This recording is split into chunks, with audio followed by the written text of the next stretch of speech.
हिमाचल प्रदेश की सुक्खू सरकार अपने फैसलों को लेकर लगातार सुर्खियों में है। ताजा मामला शिक्षा विभाग हमीरपुर के उप निदेशक की स्कूलों में जादू दिखाकर पैसा सरकार को भेजने की अधिसूचना का है, जिस पर विपक्ष ने सरकार पर हमला बोला है और कहा कि हिमाचल में सरकार का दिवालापन निकल गया है। सरकार एक के बाद एक हास्यास्पद फैसले ले रही है, जिससे प्रदेश में उनकी किरकिरी हो रही है।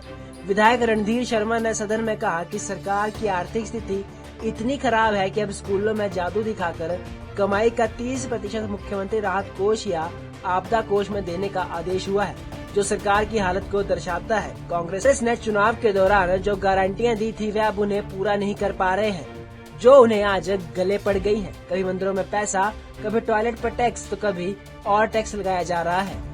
जहां आर्थिक दृष्टि से इस प्रदेश को दिवालिया बनाने के लिए दोषी है, वहीं सुक्खू सरकार हास्यास्पद निर्णय लेकर इस हिमाचल प्रदेश की किरकिरी पूरे देश में कर रही है। हालात प्रदेश के ये है कि इनको सरकार चलाने के लिए मंदिरों से पैसा लेना पड़ रहा है, केंद्रीय परियोजनाओं से पैसा लेना पड़ रहा है, और हालात तो अब ये पहुंच गए कि स्कूलों में जादूगरों का शो जादू करवाकर मुख्यमंत्री राहत कोष के लिए पैसा इकट्ठा करने की नोटिफिकेशन जारी हो रही है। यह बहुत ही हास्यास्पद है। इसलिए मैंने कहा कि आपकी हालात अगर इतनी दयनीय है तो फिर सचिवालय के बाहर दान पात्र रख लो, ताकि आते जाते लोग उसमें दान डालते रहे। इसलिए भारतीय जनता पार्टी वर्तमान कांग्रेस सरकार को इस प्रदेश की आर्थिक दृष्टि से कंगाल करने के लिए दोषी मानती है और आरोप लगाती है कि टॉयलेट टैक्स जैसे, समोसे की जांच करके, जंगली मुर्गे के जैसे मुद्दों को लेकर भगवान भरोसे ये सरकार हिमाचल प्रदेश का मजाक पूरे देश में बना रही है। फजीहत के बाद शिक्षा मंत्री रोहित ठाकुर ने नोटिफिकेशन को वापस लेने के आदेश दिए हैं और कहा कि अधिसूचना उप निदेशक प्रारंभिक हमीरपुर ने स्कूलों को जारी किए थे। जादू के शो की 30% राशि सीएम राहत कोष में देने के आदेश थे। शिक्षा मंत्री रोहित ठाकुर ने कहा कि जादू के शो करना कोई नई बात नहीं है, लेकिन इस तरह की चिट्ठी निकालने का अर्थ नहीं था। उप निदेशक को चिट्ठी वापस लेने के आदेश दे दिए गए हैं।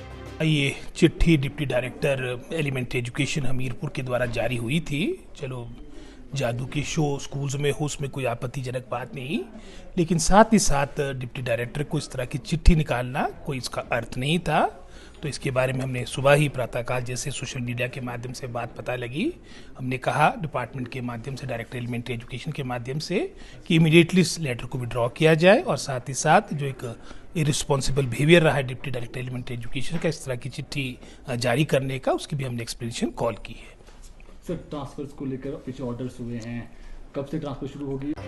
आपको बता दें कि आर्थिक संकट से घिरी सुक्खू सरकार कई बार कहती है कि पैसे की कमी नहीं है, लेकिन फिर स्कूलों में जादू शो के इनकम का 30% पैसा मुख्यमंत्री राहत कोष आपदा प्रबंधन में जमा करवाने का आदेश जारी किए जाते हैं, जो हैरानी वाले हैं। 11 मार्च मंगलवार को deputy directorate elementary education Hamirpur ने आदेश जारी किए थे। इसमें एक जादूगर को सरकारी स्कूलों में जादू दिखाने के लिए अधिकृत किया गया था, जिसमें साफ लिखा गया था कि जादू दिखाने की कमाई का 30% हिस्सा मुख्यमंत्री राहत कोष या आपदा कोष में जमा करवाया जाए। इसके बाद से ही सुक्खू सरकार विपक्ष के निशाने पर है।